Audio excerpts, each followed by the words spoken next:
নইৰে ঘাটতে কোনে সুৰ জুৰি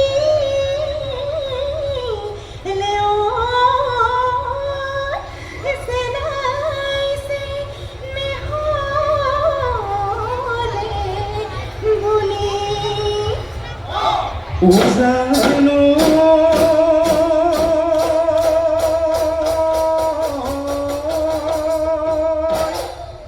তুলৈ চাই ৰঙিলি বান্ধি যাওঁ ডাঙৰি দৰা চপাই বান্ধি যাওঁ না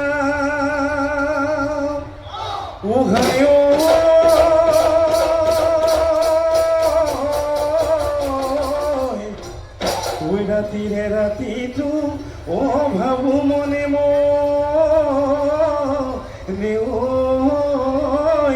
ঐ কি জানি তোকে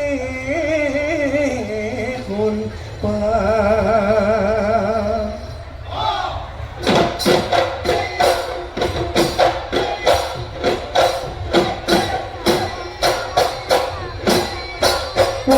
ঘুনো গানা কৰি শুনিছো মই বাতৰি জানৈ জান মোৰে জান তোমাৰে হেনো ওলাইছে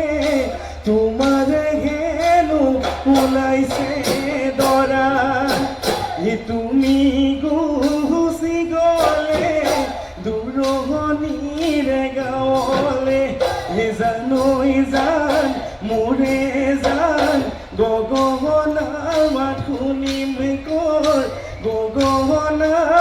শুনিম কৰ পৰা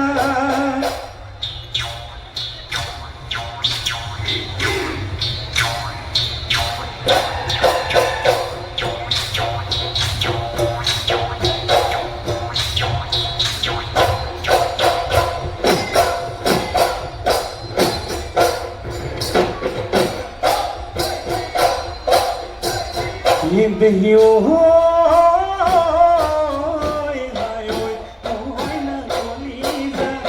কোনে নুতলি দিব চেনে ঘৰে কঠীয়া ভাৱনাত মৰিছো মই দেহিও মই নাচলি কোনে নুহৈ বুজিব দুখৰে কথা মোৰ বুজিওচোন নুবুজ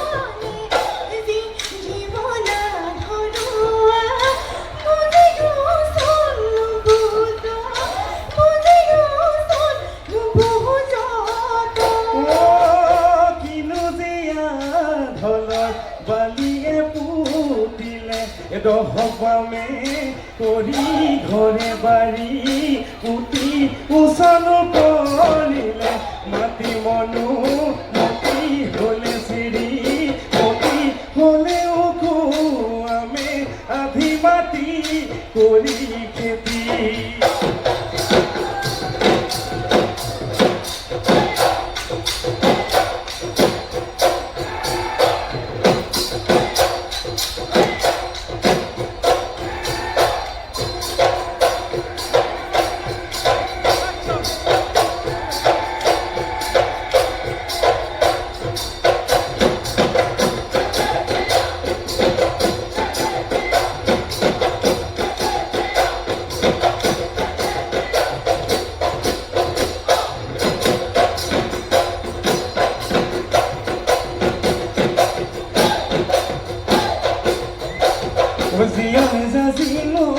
পাৰে ঘাট দূৰণিত শুনিছো কুলি কেতেকে হিয়া ভঙা মিঠা মাত থাকিব নোৱাৰো ৰৈ হে অ নাচনী চকু চাই টোপনি পেটতে ভাতনি পাৰে হৈ জীৱনৰ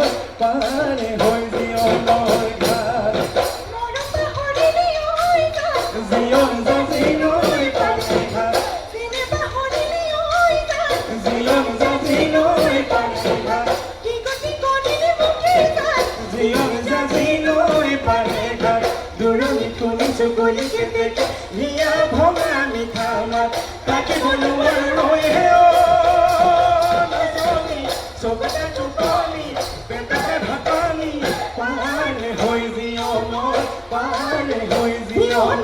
ঘাট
নাচনী কৰি খিলাৰে ফাক বোলো হয় মাৰৰ ঘৰতে থাক 12 বছৰ আৰু 12 বছৰ থাক নাচনী কৈ দিয়া মনৰে কথা নাচনী কৈ দিয়া মনৰে কথা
প্ৰশ্ন ল'বৰ বাবে অনুৰোধ জনাইছোঁ।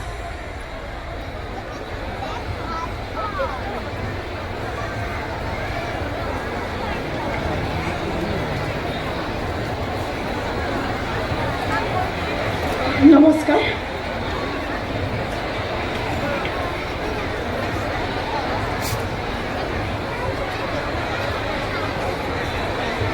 প্ৰশ্নটো পঢ়ি দিব আপুনি। হয়, মোৰ ভাগত আজি পৰিছে ধানক বিষয়বস্তু হিচাপে কেন্দ্ৰ কৰি এফাকি বিহুনাম পৰিৱেশন কৰিব। প্ৰশ্নদাতা ডক্টৰ দীপেন দাস। দীপেন দাস ছাৰ নমস্কাৰ। পোনপ্ৰথমতে ৰঙালী বিহুৰ হিয়াভৰা শুভেচ্ছা জ্ঞাপন কৰিলোঁ।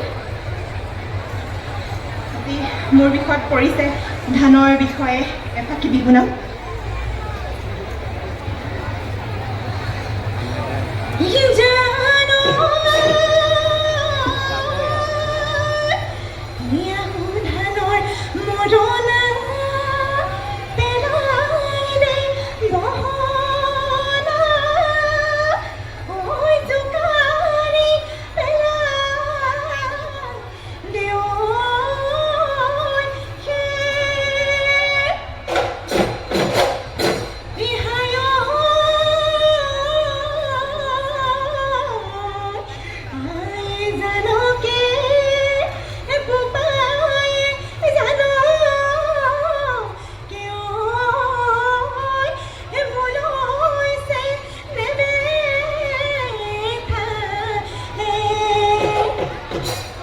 ধন্যবাদ। আপুনি বৰ বুদ্ধিয়ক নাচনী। এই নামফাকে অকণমান আগতে দুবাৰমান দুগৰাকী প্ৰতিযোগীৰ লগত আলোচনা কৰা হৈছিল। হয়তো আপুনি জানে বা এতিয়াও শুনি ল'লে, যি কি নহওক উত্তৰটো হৈছে আপুনি আহুধানক বিষয় হিচাপে লৈছে। কিন্তু নামফাকে গাওঁতে পিছৰ শব্দকেইটা অকণমান ইফাল সিফাল হৈছে। আয়ে জানিব, বোপায়ে জানিব, মোলৈ চেনেহ পেঠা। ধন্যবাদ, শুভেচ্ছা জনাইছোঁ। ধন্যবাদ। আৰু এটা প্ৰশ্ন ল'ব লাগিব, জ্যোতি প্ৰশ্ন, এইখন আপুনি মোক দিব।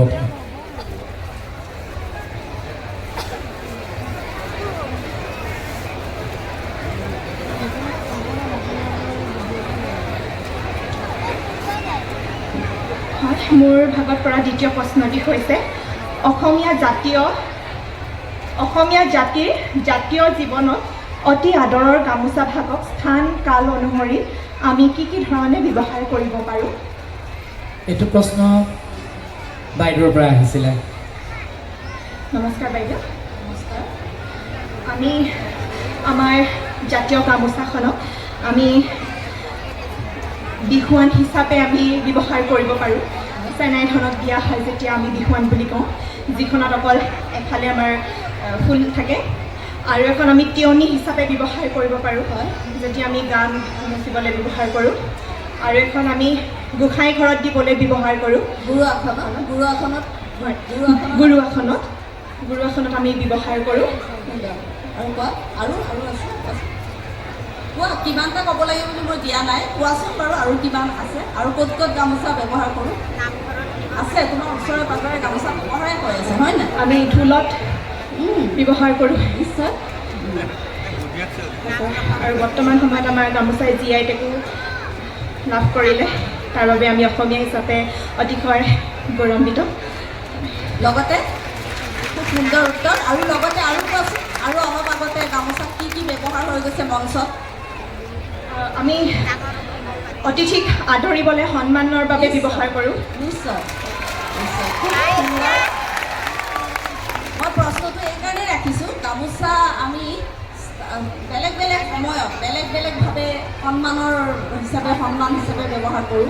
নামনি অসমত আৰু গামোচা এভাগ আছে, তুমি জানা চাগে নামনি অসমত এই গামোচা ভাগৰ অলপ বোৱাৰ হেৰিটো অলপ বেলেগ।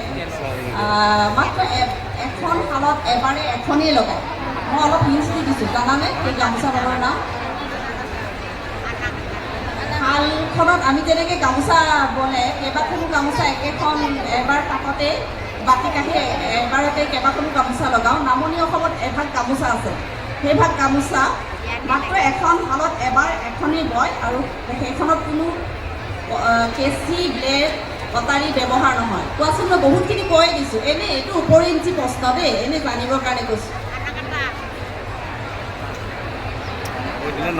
নামনি অসমতহে ব্যৱহাৰ হয়, উজনিত নহয়। তুমি উজনিৰ, গতিকে অলপ দিগদাৰ পাইছা। তোমাৰ প্ৰশ্ন উত্তৰ ইতিমধ্যে হৈ গৈছে।